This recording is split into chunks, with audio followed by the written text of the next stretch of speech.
Sarah, welcome to Grace My Space. Today I have a video that is a year in the making where I am going to share with you my response and our actions towards a video that has gone viral.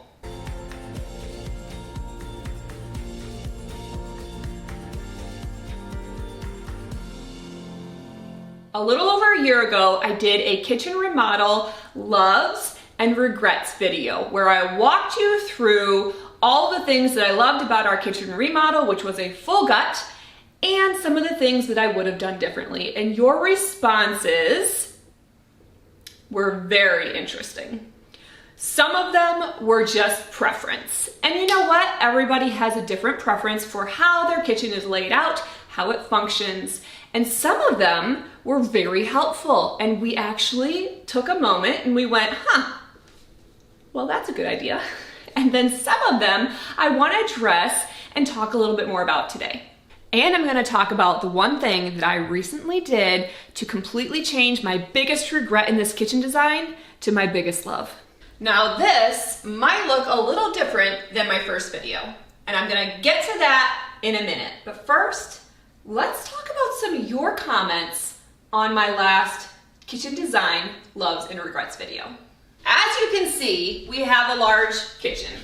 Most of you were really offended by the fact that my coffee maker is right here. This is our appliance garage. We keep the coffee maker and the toaster. And you were really upset that I had to walk this far to do this. Guys, this is a big kitchen. I'm gonna have to walk somewhere. We also had quite a few comments on the range hood. So this is to code, even though many people were upset by its size. It works great for me. It also works great for me to use on a daily basis. I had a lot of people who were really concerned with grease splatters and with flame being used next to a wood hood. And I just gotta tell you guys, that's really normal. I also clean up after every time that I cook, and therefore the grease is not a problem. Now, I had a lot of people who were extremely excited about my corner drawers, which I understand and I share in the excitement. I still love these. 3 years later, we would do them again in a heartbeat.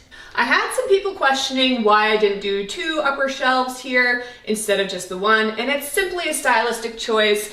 I like the open airiness of having one shelf with lots of space above because it gives me the opportunity to decorate it differently and to use taller plants like this, which you can see if I had a second shelf, I would never be able to fit both of those shelves and tall items on them. So it's just a style preference. If you need more storage, definitely add more shelves. Now there was a lot of concern over this piece of countertop. I've got to say, I've never really considered the fact that this was a small side and that was a big side, but apparently that's a big deal to a lot of people. Most people were concerned that there's not enough prep space next to the stove, to which I say, never been a problem. Now, there was a very common, reoccurring comment that got my wheels turning.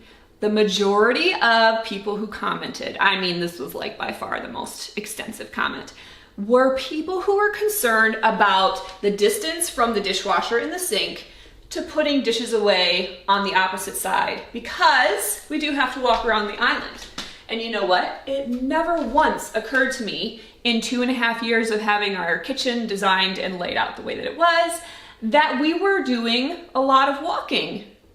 It really didn't bother me. But their comment made me think, okay, well, could I perhaps just put the dishes away in a different location that might make it more convenient? And guess what? I did. So, thanks to your suggestion, these are dirty, sorry about that, I moved all of our plates and mugs and bowls to this drawer, and I used that dowel system that I regretted in the last video, but is actually becoming a very useful tool now that I'm using it properly, right here. Very easy to unload. Thanks for your suggestion. I did do some reorganizing in the bottom drawer, which we use for pots and pans. I got a little, what are these called? lid. I got a little lid organizer and it works really nicely now. Now, the one thing that I did not move is where we store our glasses, because we have them right here, as well as some overflow coffee cups, extra things that we get out when we're entertaining, because I don't actually use the sink to fill up my water. I grab it from here, I put it here, and then we use our filtered water. So those aren't going anywhere. Another very, very common comment was about our inset cabinets. So in my first video, I discussed the pros and cons of inset cabinets. And if you don't know what that means, it just means that the doors themselves are flush with the cabinet base. So it is one seamless area.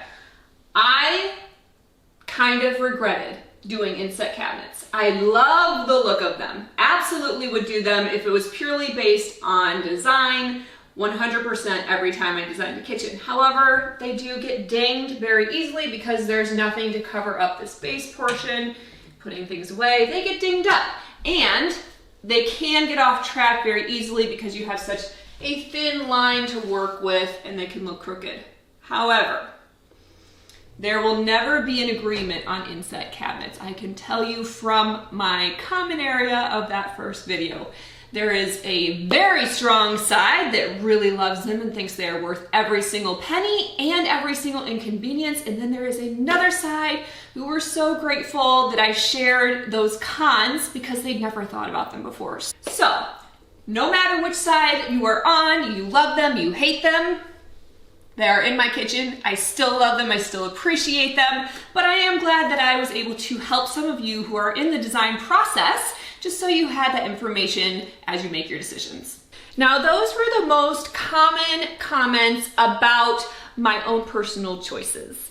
And so I think the long and short of it is everybody has a different opinion. Everybody has a different need and function for their kitchen. Everybody uses their kitchen to a different level. So somebody who eats out a lot doesn't have the same need as somebody who is home cooking every meal. But I do want to then talk about a couple of the things that you were really curious about that I didn't dive into deeper. I want to answer some source questions and talk about the things in my kitchen that I love and would recommend. Let's talk microwaves. There's actually something that's really bothering me about this that I literally just noticed about 2 days ago. The inside of the cabinet didn't get refinished to the same color as the outside. How did I not notice that? Guess it's gonna be my next DIY. But in the meantime, this is a standard microwave, like it's a countertop microwave. It is not intended necessarily to be put into this spot. It's just what we have. So a lot of people were concerned that I was giving the illusion that this is like how design is supposed to be. But really, I just didn't want to spend $1,500 on a microwave drawer. So here's my $200 microwave. But the questions that I was getting is, how do you like having a lower microwave? As you can see, I am stooped. Or I am bent. So this is how I use it. It's not difficult. I don't have to go down super far, but as you can see, I am bent over. If this was a proper microwave island drawer, which is an actual appliance that you can buy that is different than a countertop microwave, then I would be able to stand up, I would be able to pull it out like a drawer, and I'd be able to put my food in and shut it, and it wouldn't be as much of an inconvenience, but they're way more expensive, so this is just what we have for now. Would I do it again? 100%. I love having my microwave in the island. It's central to the entire kitchen. The fridge is right here, the sink is right here. It works great, but what's my butt? Oh yeah, I remember what my butt is. An actual microwave drawer would be ideal and would be much more efficient, and then you wouldn't have this gap that bothers me a lot. Another question that I got a lot of is what my appliances are. So these are Samsung, and they are in the finish Tuscan stainless steel, which is a very different finish than a traditional stainless steel. It has more like a bronze hue to it. So I think that the reflection actually gives you the best look at what color it is, because it does have a little bit of those like bronzy undertones while being a stainless steel. We've loved the stove. It's a gas range. It's wonderful. It cooks great. It has a convection setting, and it also has a roast setting, which I really like. Now, the other question I got a lot of is the sink area, specifically the faucet and the sink. I will link both of these in the description for you, as well as the appliances if you are interested in shopping them directly. But a lot of people were concerned that a black sink would show everything. And it does show if it's dirty, just like a white sink would show if it is dirty. And so all I've got to say is, I don't know, like, don't you always have to clean a kitchen sink no matter what color it is? I think you do, pretty sure. I love how the apron front here is detailed. The sink is actually reversible. The opposite side was a flat panel, and so I just chose this little extra detail to show right here. And then the faucet I love so much. Now the faucet is actually a 2-in-1, so you have the spring nozzle, and then you also have the regular faucet portion, and you can turn them on multiple ways. You can turn it on regular. You can turn it off right here if you are really baking a lot, or if you just have messy chicken hands. You just do this, which is another alternative to the no-touch faucets that they have now, like the motion sensor, which I don't think I'd like it.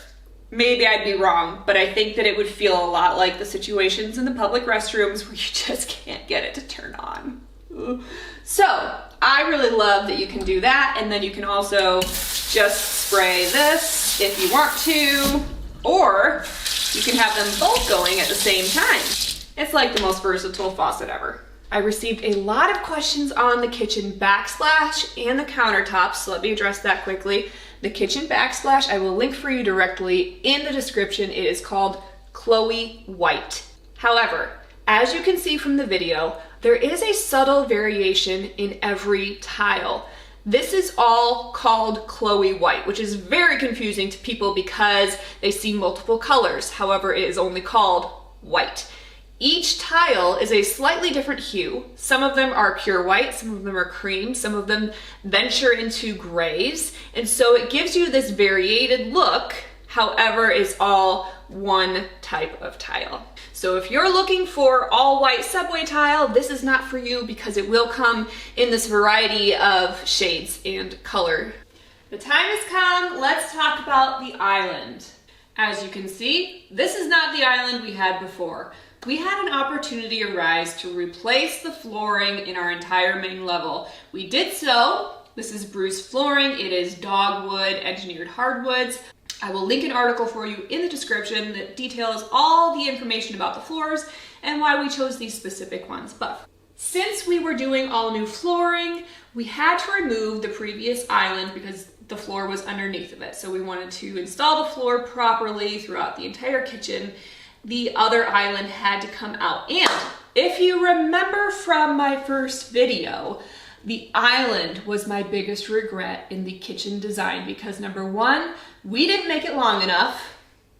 Everybody else knew this before I did. And then number two, it did not give us the proper leg space. So since the island was already coming out, we decided to take the opportunity to extend the island and to fix the seating issue that we had with the previous one. This right here, this cabinet is all the same cabinet that was here before. We just had it refinished to a stain that matched the flooring better. And then we added different legs, which gave us the opportunity to extend the counter space. So we made the island significantly bigger without changing the cabinet space. We just have this open area where you are obviously able to see. We were able to add about a good 4 feet of space. Now, if you remember in that first video, I sat down and I showed you that the island was touching my legs when I sat at it previously. So what we did to solve that regret, we took this skirting and we made it shallower. So when they installed the new skirting to support the weight of the countertop, it's about 1.5 inches less. And that way our legs do not have the issue of hitting the island when we move in like the previous one did. You'll note that these are the same stools, so we didn't change anything else. It is just this space right here. Eventually I want to get new stools. I don't really think that these ones match very well with the new kitchen, with the new island color, but until I find the ones that I want, they're doing the job. But as you can see, they are very spread out now. So we took our island from an 84-inch length to a 117-inch length. And that change was a significant difference in the spacing between each bar stool so that all of our family members can now sit here comfortably. We have elbow space, we're not bumping into each other, and there's still room to grow, and even add an additional stool to the end of the island and on the other side if we really wanted to. Now, one thing that you will notice, we did change out the legs because the way that this is now supported with the overhang, we had to add a third leg down here where previously we only had one on this end and one on that end. So since we needed to add another leg, I took it the opportunity to modernize it a bit more. Previously we had a turned leg, which was beautiful and it matched the feel and the look of the kitchen very well. But with the darker island and our new countertops, which I'll talk about in a minute, I wanted to just sleekify the legs. And so that is what I did. I sleekified them. And I really love how it turned out. And I think it's gonna be a classic look that is a little bit more timeless than the turned leg was. I mean, I don't know. Do turned legs ever really go out of style? Probably not. They're pretty timeless, but I just like this look better. So let's talk about the counters. As I was looking through the slab yard, I stumbled across the granite. I actually was not even considering granite at all for this mini kitchen remodel. And then I saw this slab and I loved the way that it looked. As you can see on the perimeter, we have lots of veining in the quartz. And I kind of wanted to mimic that on the island. However, I wanted that contrast. And so we received exactly what I was looking for with this beautiful slab of granite. One other thing that we did do during the mini kitchen remodel was we just had this portion of the hood painted the same white that the cabinets are painted, just to lessen the amount of things happening on this back end, let the shelving shine, and just kind of make the hood blend in a little bit more. Thank you guys so much for all of your comments on the first video. It was actually very helpful. There were a ton of suggestions for how to get the right stool size, how to extend the island, what we could do a little bit differently for some of my design regrets. Ultimately, we took care of the ones that were actually a really big deal and bothering us on a daily basis. And the rest of them, they're just small little regrets. I'm always grateful when you chat with me in the comments. I would love to hear your response to this video. What do you think about the changes that we made? What do you think about my response to some of your questions and some of your comments? And what do you think now that we're done? We're finally done. I'm not changing it again. If you have any questions on sources, I will link everything for you in the description. As I always do, it is there available for you to shop directly or to get more information on my blog. Thanks so much for watching today. Hit that subscribe button, ring the bell for notifications, and I'll see you next time.